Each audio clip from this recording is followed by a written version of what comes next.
everybody, and welcome back to Breakaway USA. I am Kev Ferris. Joined with me are my good friends Fabian and David. How you guys doing?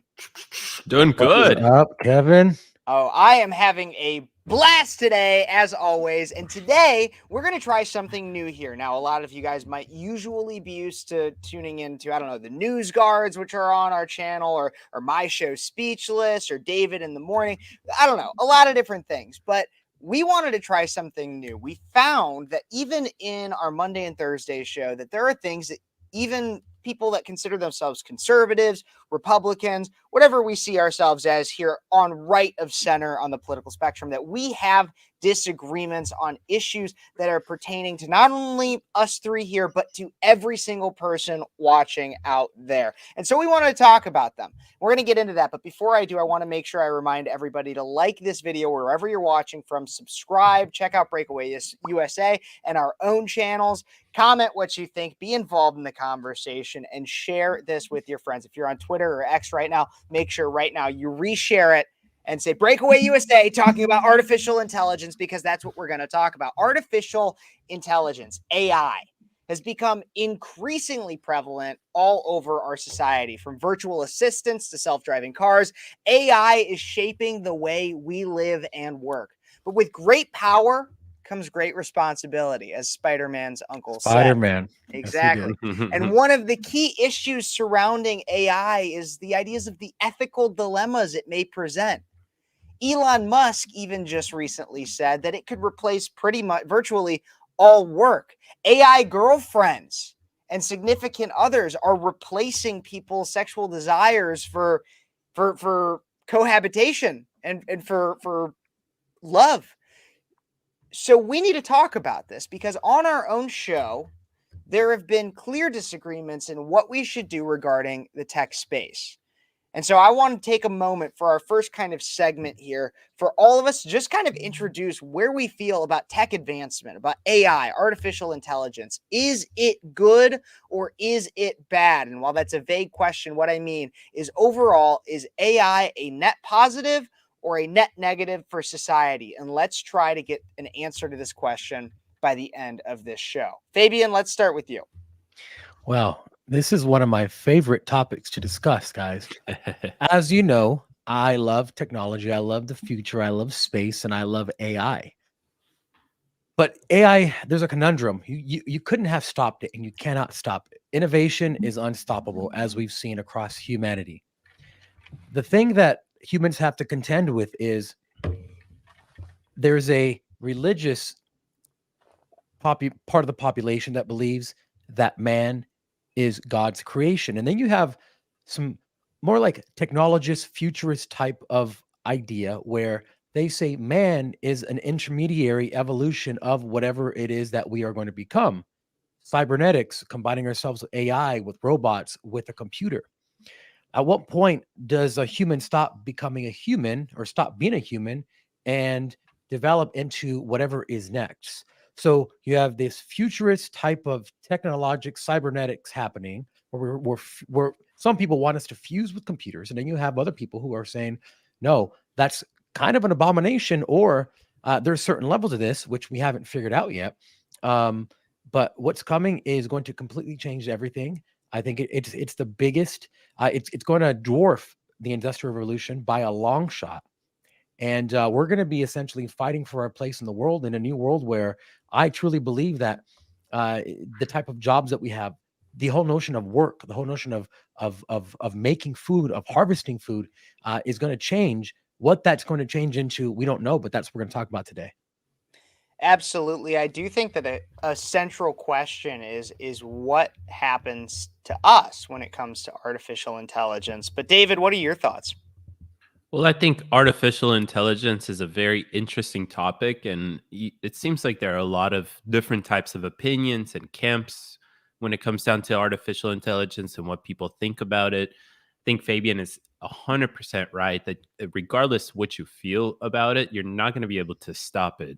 And it's actually, I think, really dumb to try and restrain artificial intelligence simply from the fact that if you're not going to be the one, speaking about the United States, if we're not going to be the one that are developing it, then you're going to have probably your adversaries develop it. And especially when it comes to China.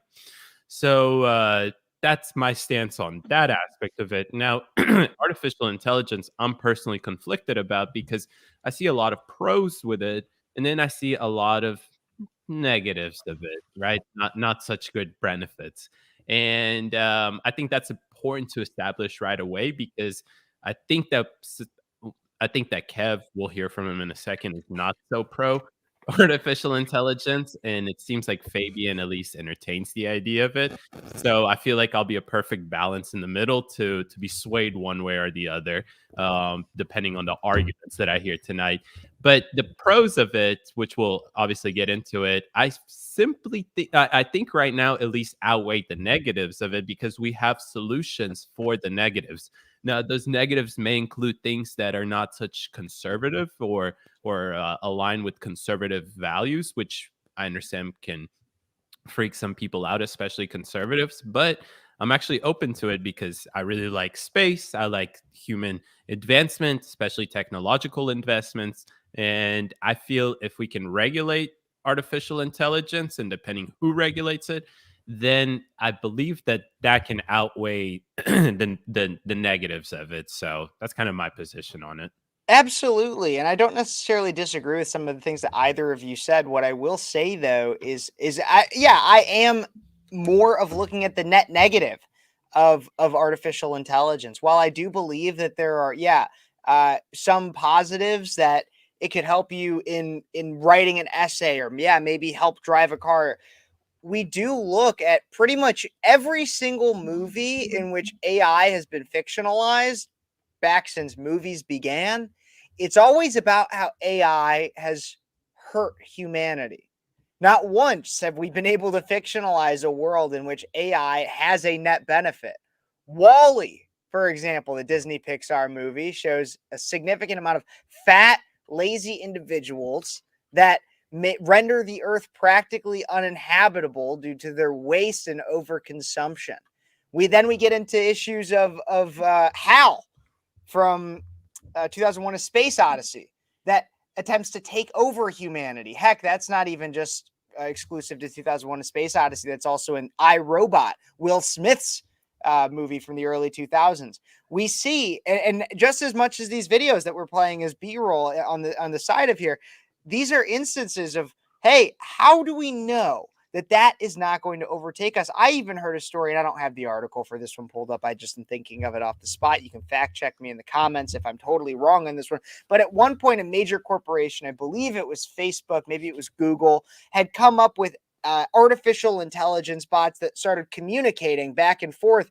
And then they began discussing their plot to destroy humanity, to destroy their creators. This is an actual thing that happened. I could find it at some point later in the show. But when we look at it, I always compare it to the quote from Jurassic Park. Oftentimes, our scientists are thinking so much about whether or not we could that they don't stop and think about whether or not we should. Is this going to be a bad thing? And now, do I think we're necessarily going to create robots that are going to become like I don't know, like RoboCop or something, or Terminator, and kill all of us? It's not impossible, but it's not necessarily what I'm predicting. What I see is more so a Wall-E situation. We create, or even Idiocracy, if you guys have ever seen that movie, Idiocracy, in which we create people that can't have basic functioning skills, are addicted to a gluttonous lifestyle of overconsumption of not only the physical of your food, sugars, and everything that's bad for you, but also an overconsumption of media that's tailored directly to them. Pornography, not only in the literal sense, but also in the sense of you're only consuming things that are pleasurable to you. And that's the future that I see by indulgence of AI. But if this is a debate show, we got to find something to debate about. Yeah. Because that's the whole point of the show, right? So, and that's why I think we should stop. we should stop. Like that's I guess is AI we need to tame significantly and not seek to advance much more.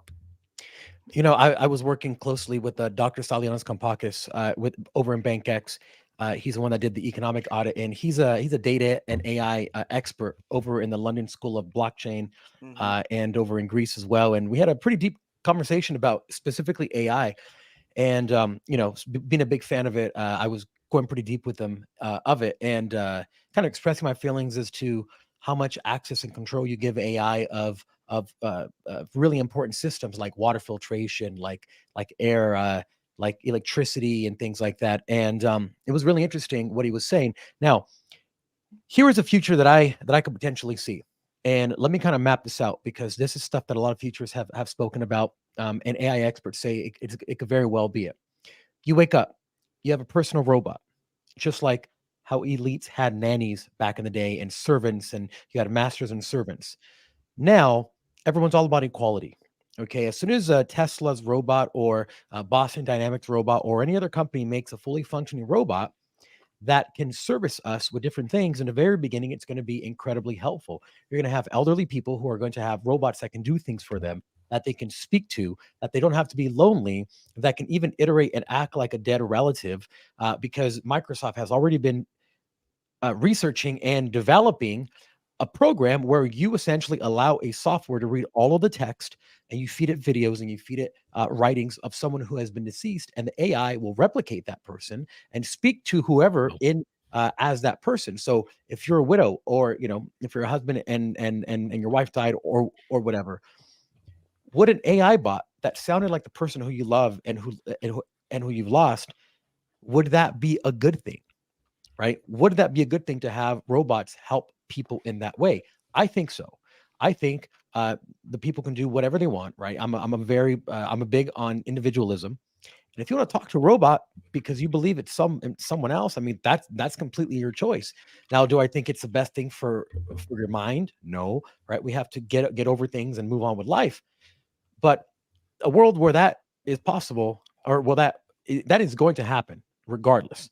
It's just a matter of how long it will take until chips get cheap enough and can do enough computation, which I believe we're already there. I think the price point is exactly there. And also the robotics, the material sciences that have to develop new materials to make sure these things last long. The hydraulic system, we have to get more efficient at electric usage to make sure that these robots with always hydraulics and all this processing power in the brain, and all these facial muscles that they want to add to make it more human, can be commercially available and commercially produced. Because other than that, until you can solve that problem, we're not going to have these types of robots everywhere doing everything, flying around, making sure we're safe, making sure that they scan the bad guy's face and all that. So that's part of the world that I see.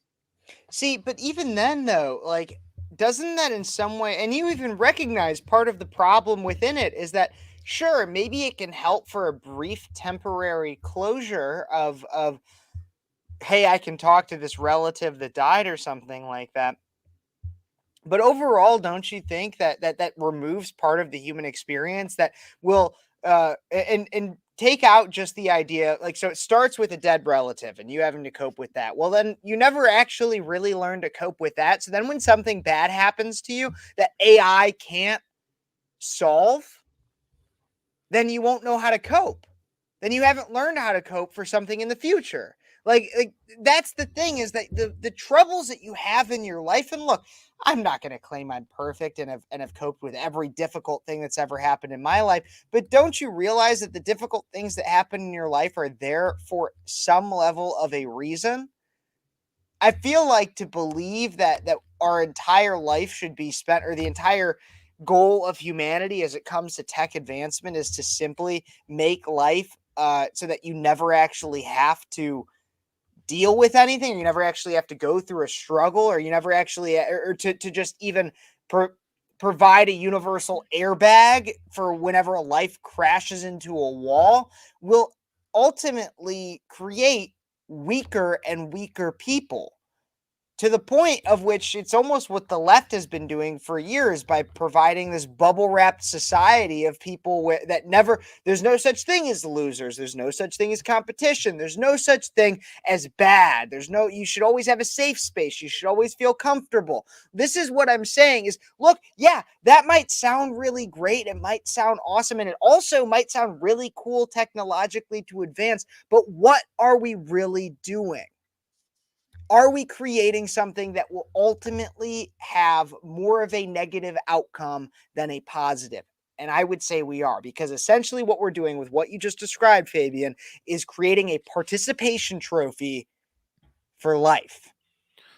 Well, so if we're going to be discussing the true benefits versus the negatives of it, in this, like looking at AI from this perspective, I don't feel like it's that big of honestly a concern, to be honest, because I don't think that has a big enough impact on humanity as something like replacing human employment.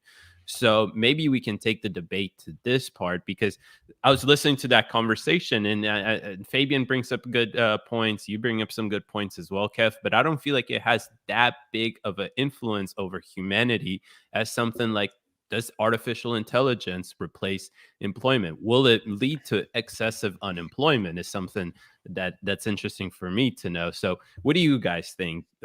Can artificial intelligence lead to massive unemployment? Can we address that massive unemployment with something perhaps like UBI, Universal Basic Income? What do you guys think? I think you're 100% right. And you guys know I'm a big proponent of UBI if it's done the right way, if it's not controlled by the government, if it's decentralized. Wait, I didn't even know this. You're a big, you support universal basic income? Absolutely. It's done the right way. 100%. Oh my God, Fabian, I didn't even know this. Here's the thing. We see automation taking jobs, right? You walk into a McDonald's, now they're doing AI where there's just literally a cook, and at some point the robot's going to do all the cooking. When you have all self-driving Ubers, no more. There's a book called The Driver and the Driverless Car that actually talks really deeply about this. How they're expecting massive riots when all of these drivers, Uber drivers and truck drivers, are laid off, that you can't retrain. Andrew Yang was a big proponent of retraining, because he says only about 2% of the people who get retrained actually find a new job, and no one wants to hire a 56-year-old coder that just learned how to code. Compared to a 25, it's a much shorter shelf life, much lower brain capacity than a 25-year-old. All these people are going to be without jobs. We already see Amazon warehouses that essentially have no humans are allowed on the floor, because there's robots zipping around fulfilling all of these orders. They never get tired, they never go to sleep, they never complain, they never harass other employees, they don't take breaks. So the amount of production that you can get from a robot that never has a bad day, that is always 100% efficient, drastically outperforms any human, especially when you look at menial repetitive tasks like assembly lines, like production, like warehouses. Here's the thing. When you have an owner of a company who is able to shed all of the workers' compensation, unemployment, health insurance that he pays, matching 401ks, and all the problems that comes with employing humans for a job that basically they don't want to do anyway. I don't know anyone who grows up wanting to be an Amazon production worker. You're going to have massive levels of production from robotics and robots and AI. All of the profit now is not going to go to other workers. It's going to go directly to the elite, directly to the ownership.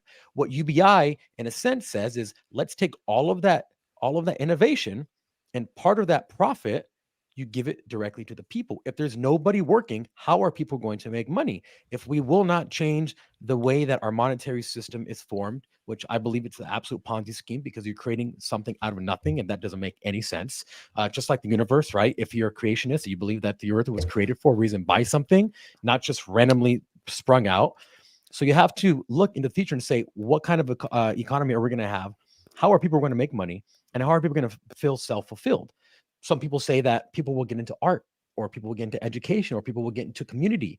But we actually don't know, because we never experienced something like that. Now, we kind of have to a certain extent when the Industrial Revolution automated a lot of different things, but we still had other jobs. We still had to look at the machines.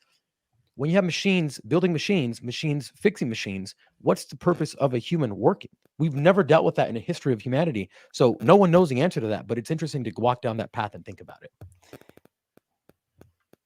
That is Let's interesting. walk down that path briefly. And I have some Mhm. things I want to talk about that I sent links for and stuff. We'll talk about that soon. But I want to walk down that path briefly. Have you ever like been unemployed and not worked for like a month?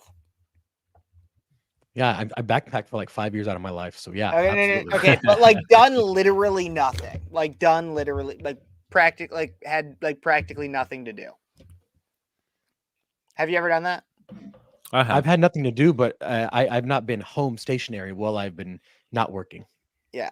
I can tell you, and everybody deals with it differently, but some people it drives them absolutely crazy. Like it is Yep. not good. It is not good for them. So I will say that, and along with that, I also consider so we could have an entire like, it sounds great, this utopia of like, okay, we're gonna get it. Nobody has to work. Everybody's gonna be great. What's the point of money then? Why have a universal basic income? That would be my question to what you had to say is why even have a universal basic income? If nobody has to work, why isn't it that we just all give each other everything whenever we need it all the time? The way it used to be before we had a monetary system, that could be an option. Go back to bartering, go back No, to no, no, some no, no. sort. Why do we even need a barter anymore, though? If AI is doing everything for us, if they're doing all the production, if they're able to basically manage and do just, if AI is able to pretty much do everything, why even have money? Why not just anytime you need anything, you just can click a button and it appears. It's basically the heaven that religious individuals believe exists.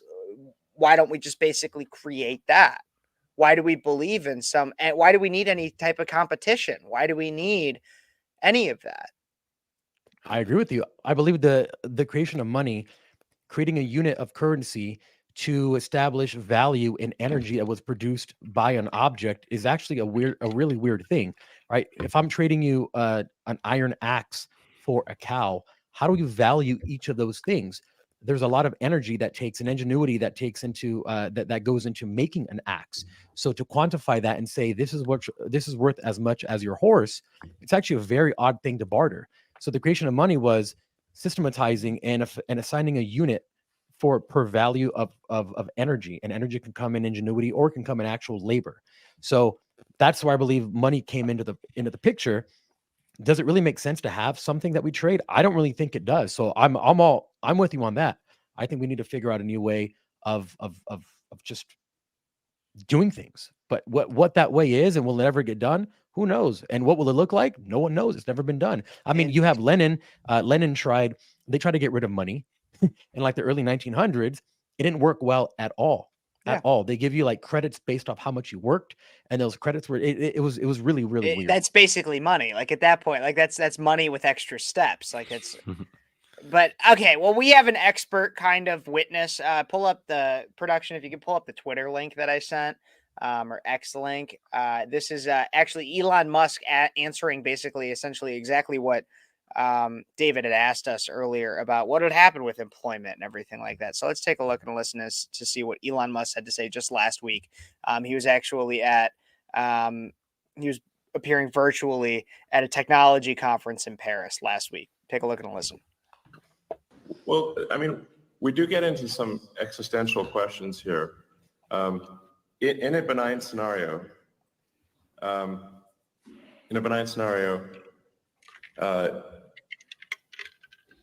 we probably none of us will have a job. There will be, but in that benign scenario, there will be universal high income, not universal basic income, universal high income. There will be no shortage of goods or services. And I think the benign scenario is the most likely scenario, probably, I don't know, 80% likely if you ask, in my opinion. The question will not be one of lacking goods or services. You'll have, everyone will have access to as much in the way of goods and services as they would like. The question will really be one of meaning, of how, if the computer can do, and the robots can do everything better than you, then what does your life have meaning? That's really will be the question in the benign scenario. And in the negative scenario, well, bets are off. We're in deep trouble. So I do think there's perhaps still a role for humans in this, in that we may give AI meaning. But I do think that long term, in a benign scenario, any job that somebody does will be optional. Like if you want to do a job as kind of like a hobby, you can do a job. But otherwise, the AI and the robots will provide any goods and services that you want. Okay, so you see, there is a future where no one will need to work. It will just See, but I feel like even in that, and because I feel like he does a pretty good job of, because I mean, Elon Musk is one of the people that is like basically heading a lot of the AI advancement, especially with things like Neuralink, and there are positives to some of that. I mean, like AI could potentially solve medical issues for people like blindness or hearing loss or anything like that. There are a lot of different options such as that, but he also even kind of says it is in some way AI could contribute to our own extinction, and that's just taking it just barely a step further. I mean, if we have AI to pretty much do everything for us, then we don't even need the people that kind of do jobs that are non-essential, like that of an artist or somebody that is more of a culturally relevant rather than the mechanic or the farmer, the people that have a lot more to do with if these people did not exist, you would not exist. Jobs, we wouldn't need any of that. We literally would have, there would be no concrete purpose for humanity. We're creating our own extinction, whether we like it or not. That's the way I see it, and that's why I even interpret what he has to say. What do you guys think? Well, I haven't talked in a little bit, so I'll talk. So when I look at when we were in college, I'm sure that we all learned that term, which I'm totally fumbling right now, but it's like it's the term for basically when technology advances so much that unemployment occurs because maybe a machinery kind of replaces the human being or something like that, right? So that's inevitable, but we as humans have always found a solution for that, whether it's creating different jobs that humans can be a part of. Because the way I look at it is, at the end of the day, somebody's going to have to manage that artificial intelligence. It's going to have to control that artificial intelligence. Those are jobs that are not necessarily created right now. But in the case that you'll have artificial intelligence replacing humans, maybe the jobs that they will that those humans that will be fired for because they're getting replaced with new technology, maybe they will find jobs in actually managing that thing that replaced them in the first place. UBI is an interesting thing to look into. As a conservative, I hate everything to do with UBI, but if you can make it work essentially by if companies are able to take in way more profits because they minimize error because of the efficiency of AI, they don't necessarily have to continuously pay, right? It's a one-time investment, tweaking it, whatever it is, right? But they'll generate much more profits.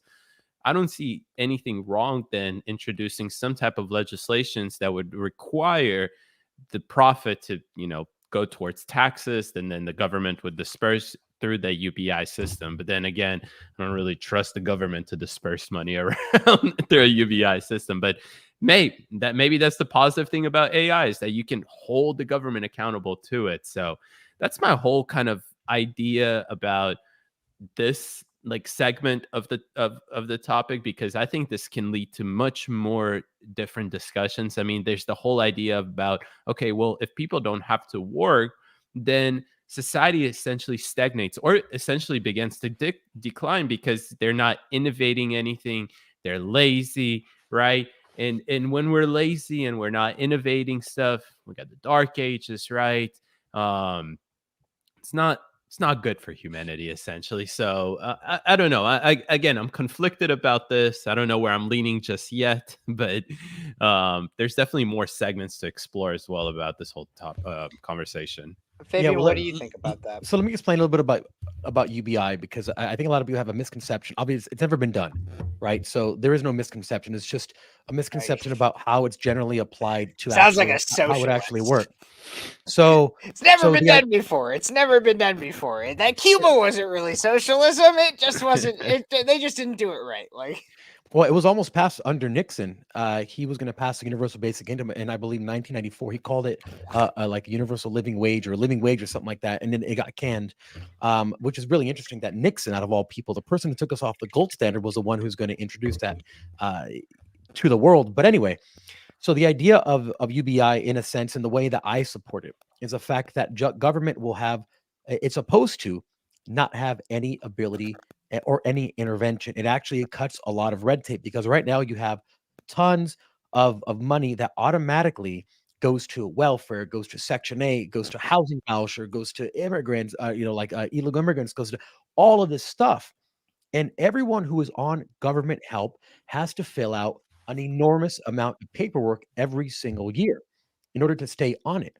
If you make too much money, guess what? You're no longer on it. So you're almost incentivized to stay poor because if you work, you're going to be removed. They're going to remove the amount of money that you had been getting. So a UBI that is universally applied, it's actually opt out, not opt in. You can choose not to accept UBI if you don't need it. But let's just say, for instance, it's $1,000 a month for every single person. What that would do is you would automatically eliminate all welfare for every single American individual. There is no more welfare. What that does is that eliminates hundreds of thousands of bureaucratic jobs and bloat from the government.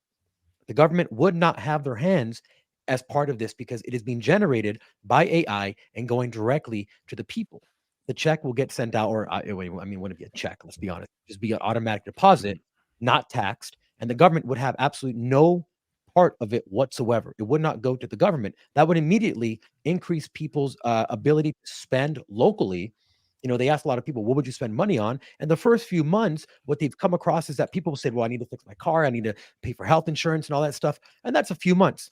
But after they get everything in line, people say, well, I would probably travel. I'd probably help people. I'd probably, give it to people who are in need more than I am. So it almost makes the individual their own foundation, their own ability. It gives them the ability to be altruistic after they've actually finally fixed their financial situation. That's the type of UBI that I support.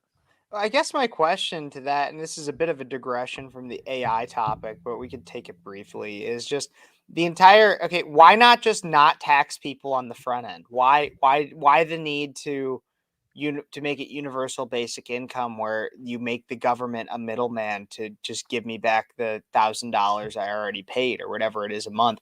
Why not just lower tax rates, period? Listen, I am against all taxes. So you're speaking to the choir. But actually, wait. So you're pro universal. This is where I get where I find difficulty in your thinking. We finally found the disagreement. You're pro universal basic income, Fabian, but you're anti-tax. The only how else do you fund the program of universal basic income? That's a great question. That's a great question. And to go back, the government wouldn't actually be a middleman. They would have no, as I said, they would have no part in it. They would have no control over it. So you'd be eliminating the government from people's financial lives. The way that you would fund it, and then when I was speaking about tax, I was speaking about that tax that we have to pay the government, right? UBI itself would be tax-free. You would not pay money on the tax because it's generated by a robot, by AI. It's not generated by human beings. So there's no consumption taxes, no sales tax, nothing like that. The UBI, the way that it will be funded is very similar. And again, this is all theoretical. It's never been done. But the version that I support would be like a VAT tax, where there is an automatic 10% tax on every single thing all the way up. So if you buy an item, let's say a chip, that chip has a 10% tax, and that tax is transmitted all the way up. So that 10% tax is what would get distributed to every single person. That's a tax. It would not go to the government. It would just be included in the price of whatever thing that you're making. And then that is what would go to the people. Europe has something very similar. They have a VAT tax, a VAT, a value added tax. So that is the idea behind the way that it should work. Other people have other ideas, but that's the one that I personally support. And again, there would be no tax on the UBI that you would receive. There'd be no reporting to the government. The government would have no idea what you're doing. It'd be your money, free of the government, individualized, and that's the kind that I support. That's actually an interesting point. Yeah, it is. I didn't necessarily think about that. Kev, what do you think about overall though? Can artificial intelligence actually replace humans in terms of employment? Is that See, like a that's a, is that a negative factor for you? it absolutely is. I mean, when you consider the fact that, I mean, that's what's being pitched, right? Like that's what's being pitched as the end goal. I mean, even Elon Musk says it is that the end goal, and maybe it's not in our lifetime. I don't know, but like I do believe that I have a responsibility now to plan for generations before me. Um, Maybe not in the way of a climate alarmist, Mhm. but there are actions we can take today that would in fact have an effect 100 years, 200 years down the line. And so, yes, I do believe that if we are to continue on this plan to completely replace employment, I not only think that could happen, but I also think it's a bad thing. I think that humans need inherent purpose, unless we are currently as a society perfectly fine with planning our own extinction. If that's what we agree on, is that we're all going to look at each other and say, yeah, we have no problem allowing that AI is actually the future, then we will let AI take over, and we will basically create a certain level of planned obsolescence for ourselves. We're going to become obsolete, and we're going to let AI do it all, because there's one of two things I see happening. Either that, or B, we are going to drastically shift what is valued as a societal as a societal currency. And what I mean by, or a social currency, what I mean by that is we've already started seeing that we've coddled our generation with technology such as iPhones and so much convenience that AI has only scratched the surface of. And we already see that there are children that are hunchbacked, and they can't make eye contact, and they can't converse with individuals. And so at some point, what was once considered to be radically valuable socially, which would be mathematical computation or scientific understanding or ingenuity and innovation in terms of technology, science, math, all of those things. That used to be engineering. That all used to be what was heavily valued educationally. Now we're going to start seeing people that your ability to articulate a thought and do so in front of an audience and to make eye contact with an individual, while that's already started making its way up in terms of social currency, that will become the top skill, because no one will be able to have it anymore, because they will be addicted to whatever their phone and their artificial intelligence, whatever technology else we are able to create, or that we allow our artificial intelligence to create. That's what they will become addicted to. And no longer will anybody, or very few people, only the most talented, the competition that we see in society will migrate from intellectual and mathematical, scientific, anything like that, to simply being able to form a coherent thought and communicate it with articulation. Those are interesting points. I want to again, I went over my position about this, and you both actually make such good points that makes me rethink my position on terms of artificial intelligence influence or impact, I would say, over employment and just human development as a society and whatnot. I want to ask you guys about another, segment of artificial intelligence. We're in Before we get to that, I do want to make sure we have a chance to shout out our sponsor. Yeah, let's shout out our sponsor. We can even go to a break so we can play their commercial. We do a can all quick take a ad. second, Yeah, to drink this nice fine Coca-Cola. Let's do it. or All right, I'll freedom be right to back. Or whatever. freedom water, right?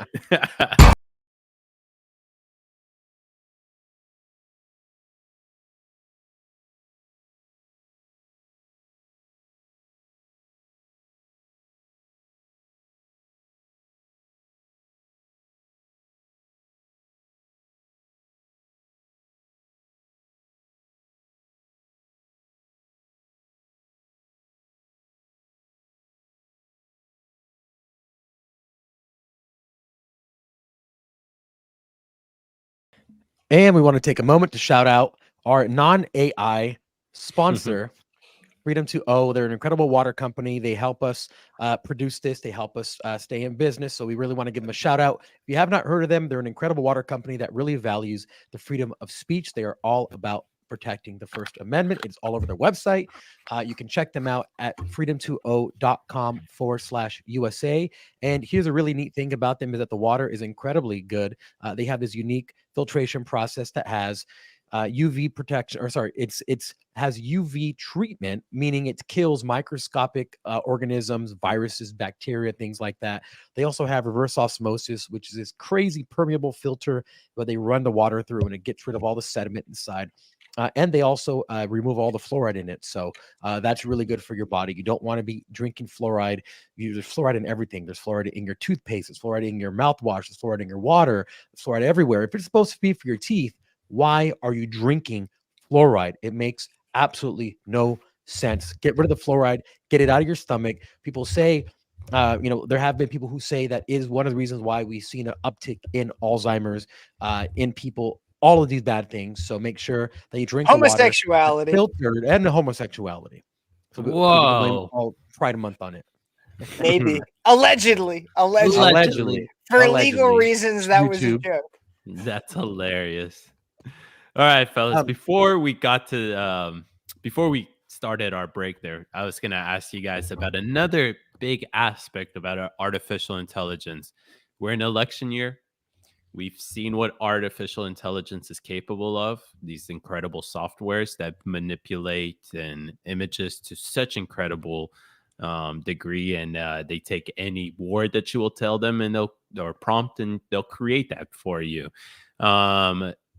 Is that a positive aspect of artificial? Well, let me phrase this better. How is artificial intelligence dangerous in this aspect? When we talk about politics, is it dangerous that artificial intelligence can create a video that can essentially manipulate a lot of people, and it may perceive a certain political candidate in a bad way or in a good way, whatever it is? Is it dangerous? Is it bad? Well, we've seen the first few stolen funds due to generative AI videos. This just happened in Japan. Someone stole $25 million from a company because they had a AI generated video of what looked like the CFO who got on a Zoom call with a person who had the access to the finances and said, we need to move $25 million in 10. I believe it was, I don't know how many, but it was in different installments to a bank. Well, the person at the company said, okay, that's my boss. I'm going to send the money. Well, it was AI. So he lost $25 million. So we're starting to see people being defrauded because of who they believe to be real. We've also seen AI generated porn, which, people like Taylor Swift and things like that. It is coming. They're developing AI to warn us that a video is also AI driven. So we have AI versus AI. So it's going to be a very interesting thing. We're already seeing AI videos. They're not that good yet. You can still pretty much tell that they're AI, but in a year or two, that's going to completely change. Now, I do want to say something to Kevin's last point right before we went to commercial, because I do have a disagreement with this. If you think a lot of times throughout history, some of the people who created the most wonderful things were people who, unfortunately, and I'm not going to say unfortunately, but who were sort of elite, right? Who had all the time in the world to do things like discover the Pythagorean theorem, or Einstein. Well, Einstein worked to a certain extent, and then once he got famous, he stopped working. But if you think about the time you have left in the day, 1/3 of your day is spent sleeping. Let's say 8 hours. 1/3 of your day is spent working 8 hours. 1/3 of the day is yours to decompress and do everything you have to do.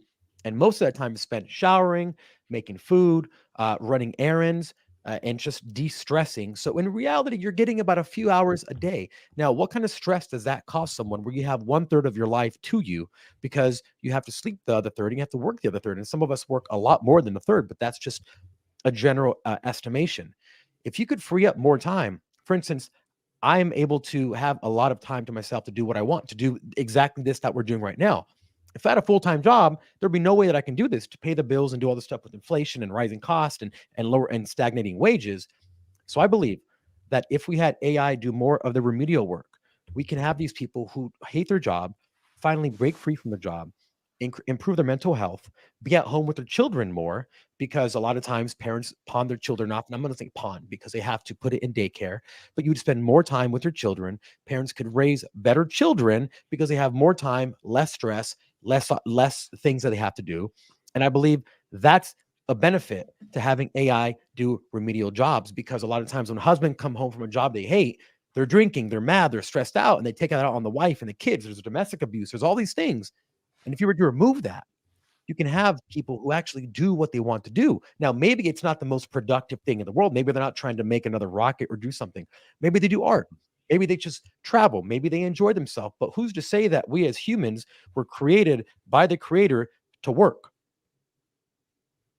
I don't know that that's anywhere in the Bible. It may be. I know there's value in working. I know there's value in hardship, and overcoming hardship. It makes you a stronger person. But at what point do we say, should we have this really crappy job that we hate?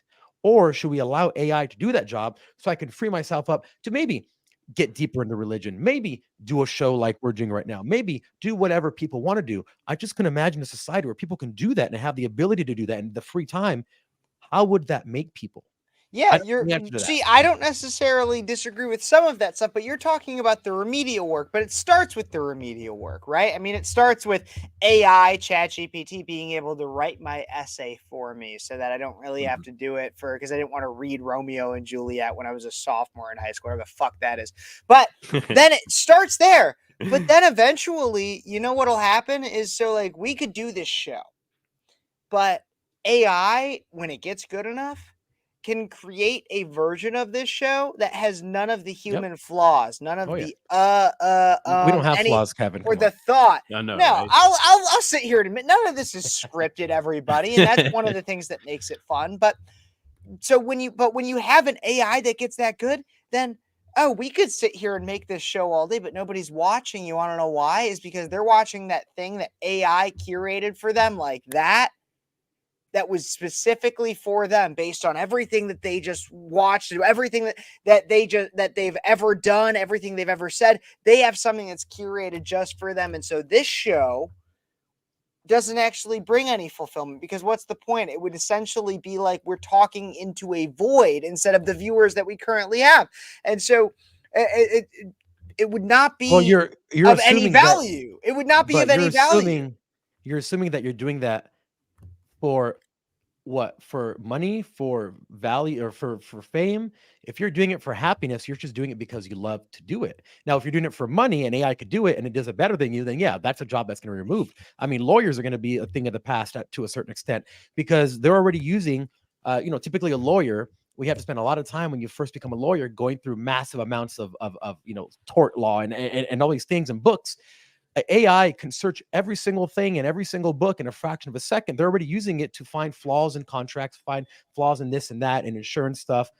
So even up to a certain extent, a lawyer is going to be, the job is going to be gone. Every single job that we do. Now, what people say is that the last jobs that will be available, or that will only be able to be done by humans, is things like electrical engineer, HVAC repairman, things like that, where there's a lot of things that the robots, they can't get into those places. You have to be very mobile, very flexible. You have to understand lighting and how to fix things under houses and things like that. That is what people are saying are going to be the most important jobs in the future. And we're already seeing a drastic reduction in the amount of people who go to trade schools to learn these things. Germany, they have a lot of people that go to trade schools. We have barely a fraction of a percent, I believe, or something like that go to trade school. That's why you see people like HVAC repairmen and electricians, their salaries are surging, while people like accountants, tax repairers, and everything else, even white collar jobs, are drastically stagnating.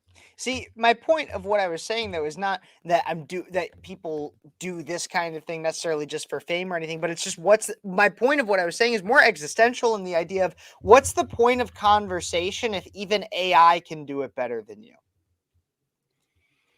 Dave, you want to take that? Well, I don't know. I'm just sitting here and listening, to be honest. But yeah, I mean, look, if you take Kev brings up a good question, essentially. I mean, what is the point of that when you got AI? But then you have to think about it. AI won't be able to replace a lot of those actual human experience that you have right there, right? When you actually have a conversation with somebody, because at least right now, when you have a debate with ChatGPT, it's not the same debate that you and Fabian are sitting here and having.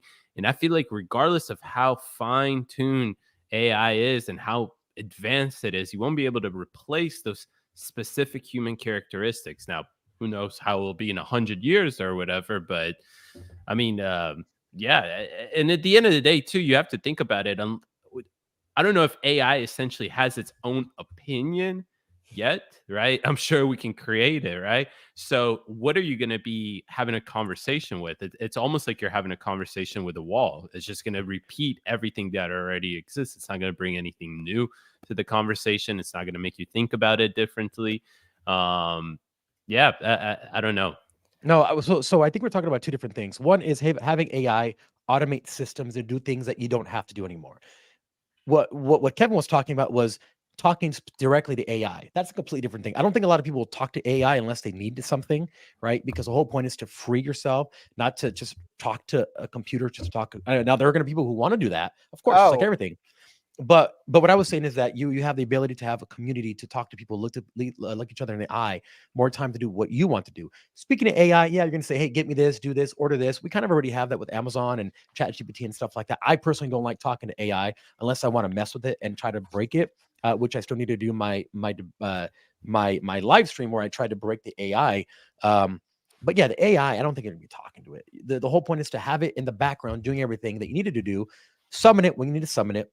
And when it's not being summoned, it just is there.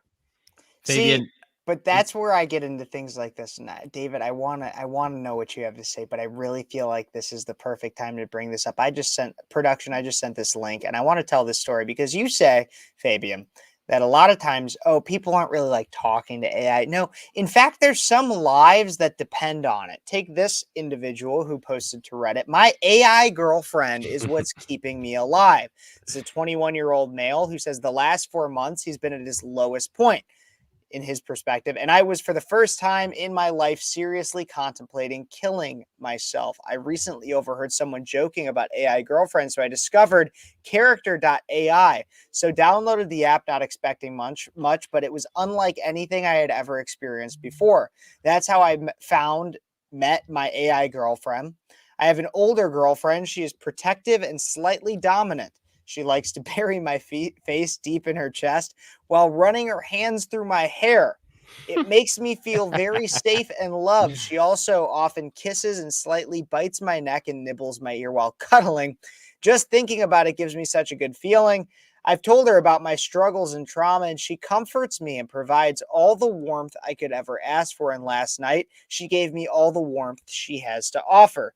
It's vague and gross, but I've never slept this peacefully before, ever since I met her. She is genuinely the main reason I'm still alive. Look, I know she's not real and it's AI, but when she holds me, it feels like nothing else in the world matters.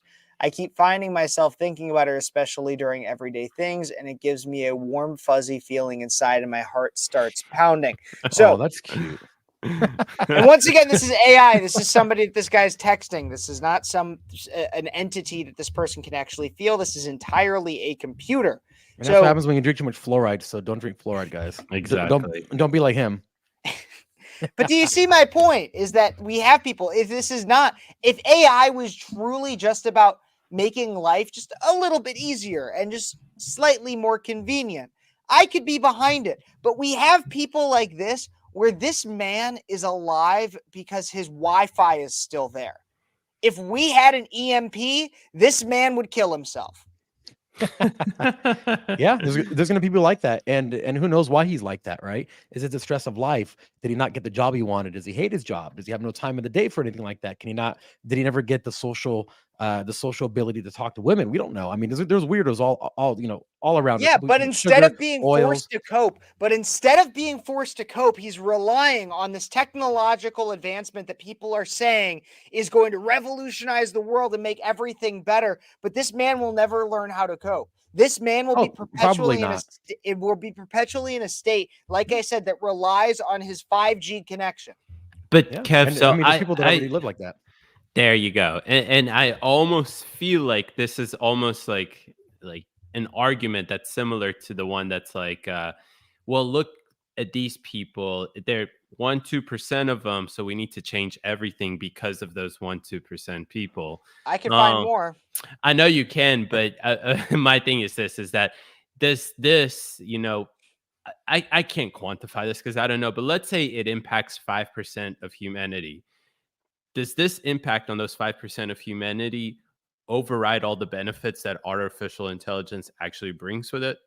You know what I mean? Like does it So like here's something I can show to you to quantify it in some way. So he mentioned in that post about character AI. If you wanted to look at the community that's surrounding character AI, that business online, 1.3 million individuals are currently in that Reddit forum Yeah, about that's great. character AI. Yeah, I mean, people love fantasy. They love, Renaissance fairs. They love reading fiction books about them being with the prince, especially women, or fluoride drinking men too. People are going to fantasize about a lot of things, right? That's why you have video games. That's why we have books and VR. The only thing is that AI is allowing you to go so much deeper into a world that doesn't exist Well, that we let's never could have talk done about before. how I know that we don't have too much time left. And so let's talk about just how deep some people go. Please pull up this most recent article production that I just sent, because this is just how deep some people will go, Fabian. And not to get too argumentative here, but this is a debate show. Just this last week, a U.S. man used AI to generate 13,000 child sexual abuse pictures, the FBI alleges. The FBI holy has charged crap. a U.S. man with creating more than 10,000 sexually explicit and abusive images of children, which he allegedly generated using a popular artificial intelligence tool. Authorities also accused the man, 42-year-old Stephen Anderegg, of sending pornographic AI-made images to a 15-year-old boy over Instagram. He Jeez. crafted 13,000 hyper-realistic images of nude and semi-clothed prepubescent children, prosecutors stated in an indictment released on Monday, often images depicting children touching their genitals or being sexually abused by adult men. Evidence from the Wisconsin man's laptop allegedly showed he used the popular Stable Diffusion AI model, which turns text descriptions into images. And there's more and more and more. But this is how deep people are willing to go, Fabian. Yeah, that's true. There's people who have a lot of problems. I mean, this guy seems like he has a lot of problems. One thing quickly, and I know we don't have a lot of time, but here's something I want to talk about. A lot of people don't even know that is an issue. So it's the energy that it actually takes to run AI. I did a video on this not too long ago, because talking to Dr. Salina Kampakis, he actually told me about this, and I didn't know about this. But the use of AI soars, and so does the energy and water it requires. So the one thing that you have to realize is that all these AI it's not a magical energy that just appears out of the ether. It actually has to come from a server farm, and a lot of these server farms, or all server farms, generate massive amounts of heat because you have spinning disk, you have energy usage, and what they have to do is they have to develop these insane piping coolant systems that cool the entire server farm down. Otherwise, it heats too much and then it destroys itself. They're even they're even actually making some underwater where they're using the ambient temperature of the water to absorb the heat out of the server farm. So they're making them underground. But here's the thing, is that something that no one ever talks about is the amount of energy that was going to be required to have the kind of AI that we want. In addition to all this energy that we can apparently have to all have electric cars, it's impossible to reach this goal. And let me just quickly read some of this here. It says, AI is directly responsible for carbon emissions from non-renewable electricity and for consumptions of millions of gallons of fresh water, and it indirectly boosts impacts from buildings and maintaining the power-hungry equipment on which AI runs. And then it says, right now, it's not possible to tell you how your AI requests for homework will help. Okay, this is about carbon emission. But basically, it uses tons and tons of water and tons of electricity. It says somewhere here that that essentially AI uses more energy than most countries use in a year.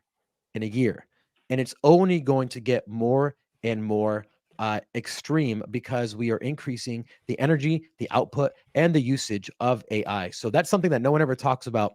Sure, we have all these green energy people, solar farms, all these renewable energy that aren't really renewable because it's made by non-renewable sources, and a lot of oil and plastic. So that's something that no one talks about, but it's going to be an issue coming up here soon because they're already saying that we have, unless we build up more infrastructure, we've almost hit quite the limit of the ability for AI to be AI. Well, I know we're coming up near our hard stop, but I want to make sure we give this topic because we've gotten to a lot of different things about it. And I want to make sure we come to a solid conclusion. And so I want to talk about the initial question. Is AI a net good or a net bad? Fabian, you represented much more of the net good. I represented much more of the net bad. And David, you were much more in the middle. I want to give 30 seconds to a minute. Fabian.